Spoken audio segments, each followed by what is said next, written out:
Good morning and welcome to Morning Movie News, where today, not just one, but two BTT viewers named Daniel have contributed to today's episode. One with a story idea and the other with a viewer question. So today, we are bookended by Daniels. And thank you both for tweeting me such interesting topics for Morning Movie News.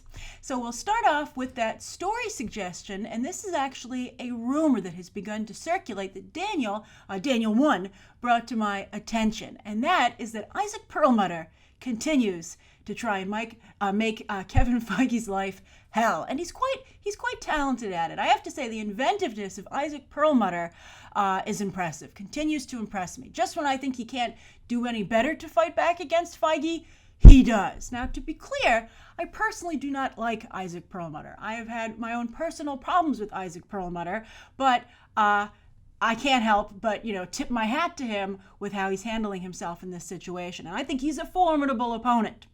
So what's he done now? Well, as Daniel pointed out to me, this rumor is now going around that Perlmutter is going to make movies on Netflix. And that is pretty brilliant because Netflix, of course, is hungry for movies.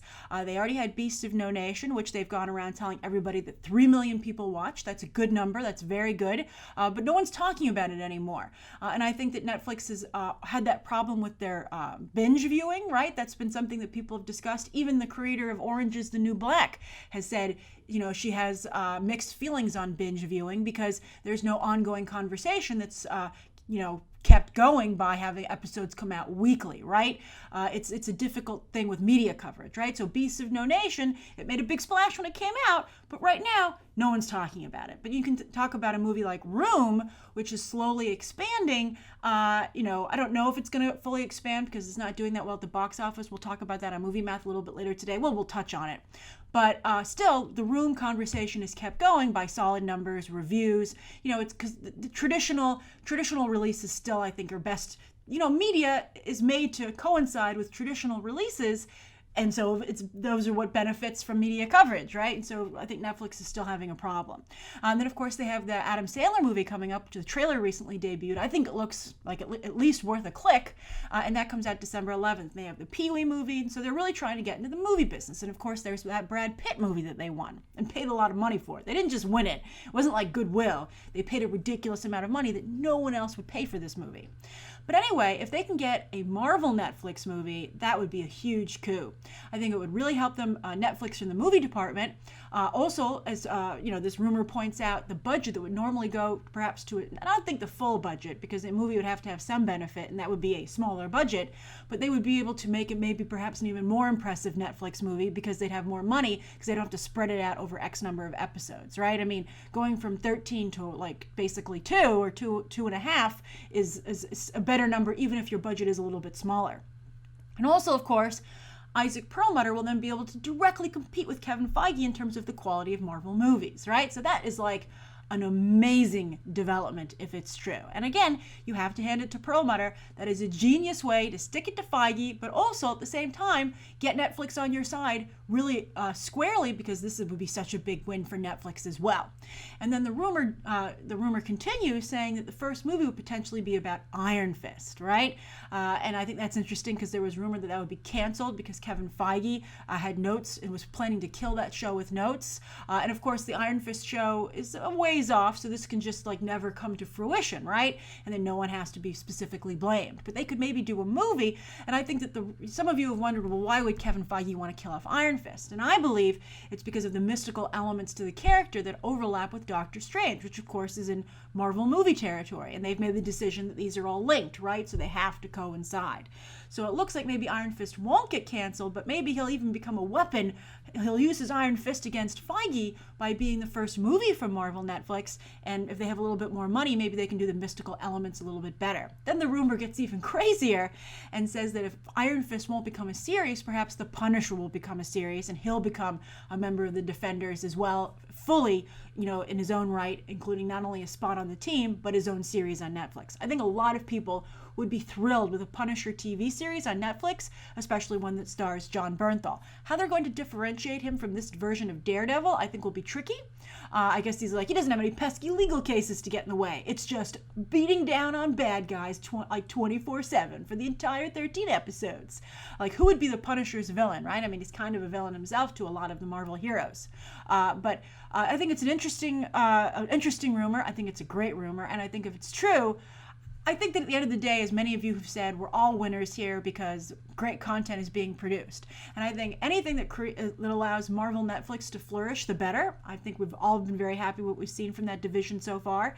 And anything that I think that pushes Marvel to not be quite so formulaic in the movie division would also be beneficial, because I think that, you have to evolve, not only to compete with your competition, but also so people don't get tired of what you're doing. Everyone has to do that. Every single person on the face of the earth must evolve, right? You can't always have a total sameness to what you're doing. All right, so that's the first story of the day. Thank you again, Daniel, and I'm curious to what you guys think of that rumor. Do you think that's awesome? Would you applaud it, or do you like your movies only on the big screen and you want just shows on Netflix? All right, so the second story of the day is about Bad Santa 2, which was announced last week has been greenlit in a very weird roundabout way. Now, I guess first let's talk about the idea of Bad Santa 2. It would come out, it's from Miramax is going to be producing it, but they're not going to distribute it actually. It's going to be Broad Green Pictures, and we'll get to them in a moment. But it's going to be obviously Bad Santa 2, and it's going to come out holiday season next year, 2016. So they're getting ready to shoot it, and it will star Billy Bob Thornton. I'm actually very happy about this because I really like Billy Bob Thornton, and I was so impressed with his work recently on Fargo. And while he won the Emmy, I was kind of upset that he didn't get more out of his turn on that show. I thought he was just as good as Matthew McConaughey on True Detective, yet nobody seemed to care, although the rumor is that Billy Bob Thornton is difficult to deal with. Although I think we can all believe that rumor considering his history, not only with his work, but also, of course, that tumultuous time with Angelina Jolie. But anyway, I think he's still a very talented individual, and I think he does a great job with the characters that he plays. And if you haven't seen Fargo Season 1, it also co-stars Martin Freeman from Sherlock, in The Hobbit, so you really should watch that. But anyway, he only really got like Our Brandis Crisis, which of course was a huge flop this weekend.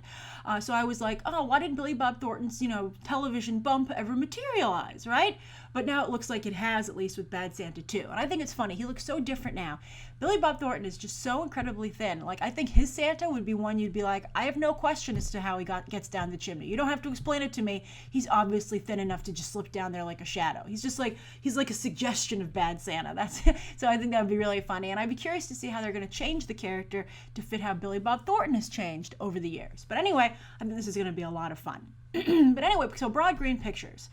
Broad Green Pictures is one of those new distributors to come on the scene because, after Lionsgate and Summit did so well and basically have become almost a major, there's major and minor studios. And then also, of course, Open Road, I think, has been able to do pretty darn well. You're seeing other distributors go, well, why don't we build a big distribution company as well and become a big player? So Broad Green, like Bleecker Street, are new on the scene. And Broad Green so far has distributed 99 Homes and I Smile Back. So they're pretty good at getting publicity for their movies, but they can't get anyone to really see them, right? So 99 Homes is the one with Andrew Garfield and Michael Shannon, and I Smile Back was the Sarah Silverman movie, which actually I think is still in theaters. I think they're both still in theaters, but nobody's talking about them and no one's seeing them. So Bad Santa 2 is a big win for them because it's more of a commercial product.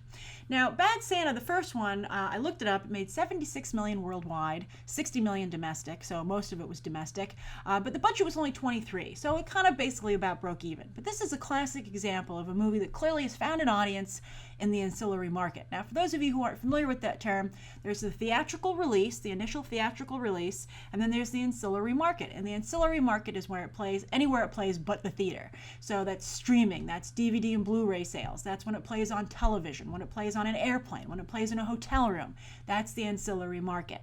And sometimes a movie will find an audience in the ancillary market that it didn't find in the theater, and then it will get a sequel greenlit, and it will blow up with the sequel because the audience has gotten that much bigger, the fan base. So I think one of the most famous examples of that is Austin Powers. The first Austin Powers, not that big in theaters, but the sequel was huge. It was a juggernaut. It was a blockbuster, and they were, of course, able to make more Austin Powers after that. It became a huge franchise, but it was all due to the ancillary market creating that initial audience. Also, this was going to happen with Mrs. Doubtfire, which has done extremely well in the ancillary market. Also did very well in its theatrical run, but tragically, of course, Robin Williams took his own life before they could make that sequel. But that was another movie that had the same situation.